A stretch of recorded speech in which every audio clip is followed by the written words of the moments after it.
दोस्तों पिछले 5 सालों से मैं इसको फॉलो कर रहा हूं और सक्सेसफुली ये मैं जो चीज है इसको इंप्लीमेंट कर चुका हूं। दोस्तों इस दुनिया में अमीर तो सभी लोग बनना चाहते हैं, पर क्या सभी लोग अमीर बनते हैं? नहीं बनते हैं। लोग आइदर सैलरी से पैसा कमाते हैं या बिजनेस करके पैसा कमाते हैं, लेकिन जो पैसे का मैनेजमेंट करना अच्छे से जानता है वही आदमी लंबे अंतराल के बाद अमीर बनता है। तो यहां पे आज आपको ऐसा नियम बताने वाला हूं जो अमीर लोग फॉलो करते हैं, जिसको बोला जाता है 50-30-20 रूल। बहुत ही आसान भाषा में आपको ये वीडियो में समझाने वाला हूं। नमस्कार दोस्तों, मेरा नाम है गिरधर। चलिए वीडियो शुरू करते हैं। नियम बड़ा ही सिंपल है। अगर आप यहां पे देखेंगे तो ये जो गोल राउंड आपको दिख रहा है, ये आपकी इनकम है। आपकी जो टोटल इनकम जो सैलरी से हो रही है या आप बिजनेस कर रहे हैं, बिजनेस से जो इनकम हो रही है, ये टोटल इनकम का हम लोग यहां पे 3 भाग में डिवाइड करने वाले हैं। तो यहां पे जो पहला भाग है वो है 50%, दूसरा भाग जो करने वाले 30%, तीसरा भाग जो करने वाले हैं 20%। बहुत ध्यान से समझिएगा। ये जो पहला 50% है, सबसे पहले इसकी बात करते हैं। ये 50% ऐसा चीज है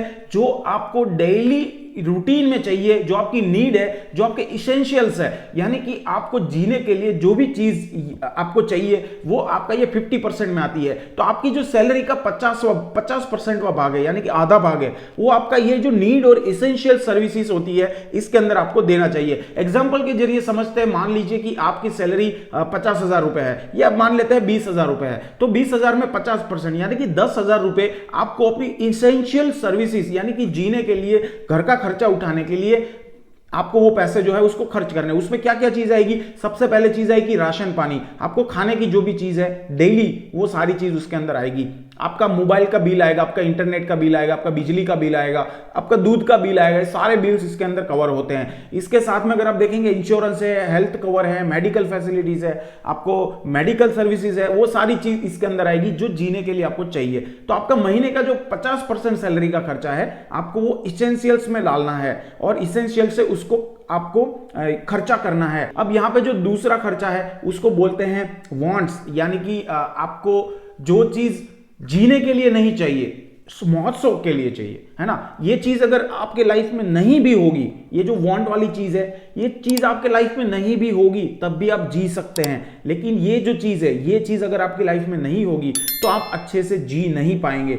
तो ये जो 30% है, इसमें क्या क्या चीज आती है? आप मूवीज जाते हैं बाहर में, आपको रेस्टोरेंट में खाने का शौक है, आप महीने में 1-2 बार रेस्टोरेंट में जाते हैं, आप कहीं पिकनिक चले जाते हैं, आप कोई लॉन्ग ड्राइव पे जाते हैं, है ना। तो आप हॉबीज है आपकी कुछ, आपको जिम फिटनेस लेवल मेंटेन करना है, जिम में जाते हैं, आप कोई क्लासेस करते हैं। तो वो सारी चीज जो है, क्लासेस का मतलब मेरा ये नहीं कि टीचिंग क्लासेस, आप जैसे सिंगिंग का क्लास, आपका जो आर्ट है उसको आप निखारने के लिए जो क्लास करते हैं, तो वो चीज जो है, वो चीज आपकी आती है 30% में। जी जो नहीं भी करोगे तब भी आपकी लाइफ चलेगी।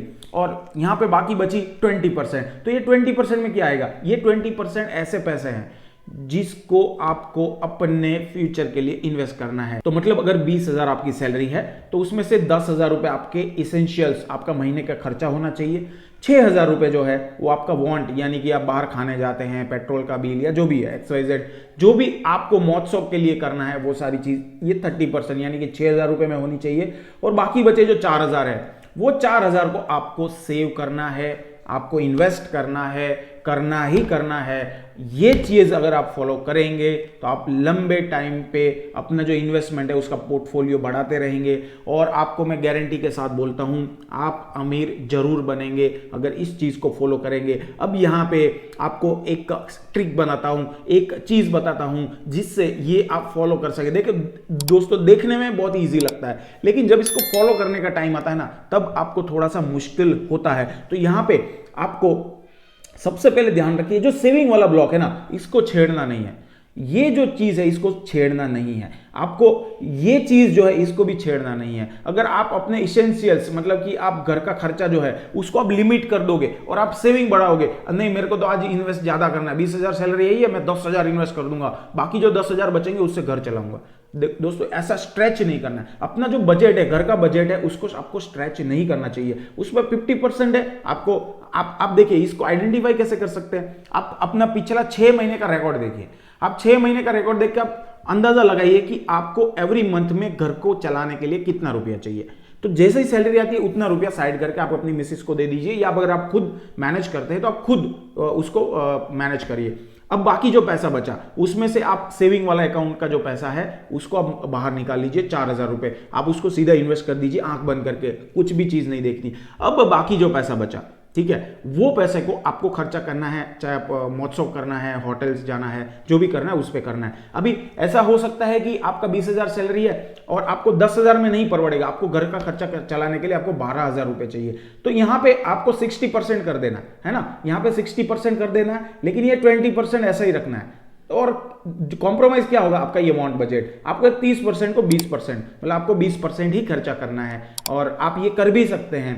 दोस्तों हर एक लोगों का ऐसा महोत्सव वाला लाइफ नहीं होता है, और अगर होता भी है तो आपको सेविंग करने के लिए, यहां पे सेव करने के लिए पैसा, आपको अपना महोत्सव को थोड़ा कम करना पड़ेगा। आपको पैसे को उड़ाना नहीं चाहिए, वो पैसे को आपको सेव करना चाहिए। अब ये जो चीज बताने वाला हूं जबरदस्त चीज है, ये तीनों को मैनेज करने के लिए आपको क्या करना चाहिए, मैं कैसे मैनेज करता हूं। तो इसके लिए आप अलग अलग बैंक अकाउंट रख सकते हैं। इससे क्या होगा ना कि कोई भी चीज के ऊपर जब तक टैग नहीं लगा रहता है, वो चीज जो है वो हमारे दिमाग में बैठती नहीं है। आपके जो पैसे हैं ना उसको टैग लगाना पड़ेगा आपको, कि ये पैसे जो है, ये पैसे भाई इन्वेस्टमेंट के हैं, तो इसको मैं टच नहीं करूंगा। तो आपको दिमाग को क्या एक सिग्नल जाएगा कि यार ये तो इन्वेस्टमेंट का पैसा है, इसको टच नहीं करना है। लेकिन अगर उसके ऊपर कोई टैग नहीं लगा है तो क्या होगा कि आप उसको कहीं पे भी खर्चा कर देंगे। अरे जरूरत पड़ी, अरे यार लाना, ये पैसा निकाल लेना, यही पैसे खर्च कर देते, और बाद में आपके पास कुछ पैसा बचेगा ही नहीं मंथ एंड तक। तो टैग करने के लिए क्या करना है, टैग करने के लिए सिंपल चीज है, आप अलग अलग बैंक अकाउंट बना सकते हैं। तो यहाँ पे 3 चीजें, आप 3 बैंक अकाउंट बना सकते हैं, लेकिन सब लोग इतना अफोर्ड नहीं कर सकते, तो आप 2 बैंक अकाउंट भी रख सकते हैं। 2 बैंक अकाउंट में आप क्या करिए कि जो इन्वेस्टमेंट है वो अकाउंट अलग कर दीजिए,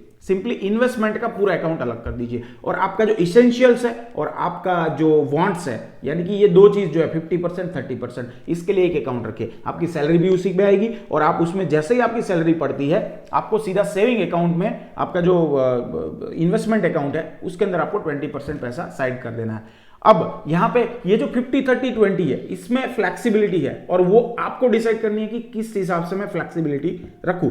अब जैसे मान लेते हैं कोई बंदे का सैलरी 2 लाख रुपए है ना, तो 50% यानी कि 1 लाख रुपए महीने का खर्चा नहीं हो सकता है ना, कम भी हो सकता है, वो 50,000 में मैनेज कर सकता है।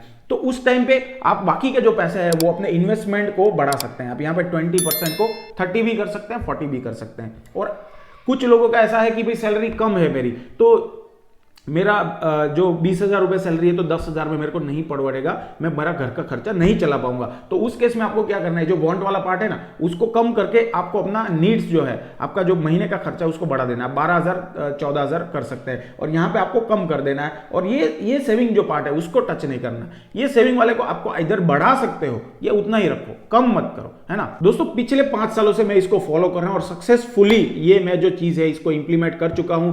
मेरे पास अभी 2 बैंक अकाउंट है और मैं दोनों को इस हिसाब से मैनेज कर रहा हूं। मुझे ये चीज अच्छी लगी, मुझे लगा कि आपको भी बताना चाहिए, ताकि आपका भी जो मनी मैनेजमेंट है, जो पैसों का मैनेजमेंट है, वो एक अच्छी तरीके से हो पाए, और आप हर एक पैसे को टैग करके एक अच्छा पोर्टफोलियो आगे जाके बना पाए, और आप भी अमीर बनने की राह पे निकल पड़े। दोस्तों आशा करता हूं आपको ये वीडियो अच्छा लगा होगा, कंटेंट अच्छा लगा हो तो वीडियो को लाइक जरूर कर देना, साथ में मेरी इस मेहनत के लिए सब्सक्राइब कर देना चैनल को, क्योंकि ऐसे ही पर्सनल फाइनेंस रिलेटेड वीडियो ये चैनल पे मैं लाता रहता हूं। मिलता हूं आपको अगले वीडियो में कुछ मजेदार कंटेंट के साथ, तब तक bye bye, stay healthy, stay invested and जय हिंद।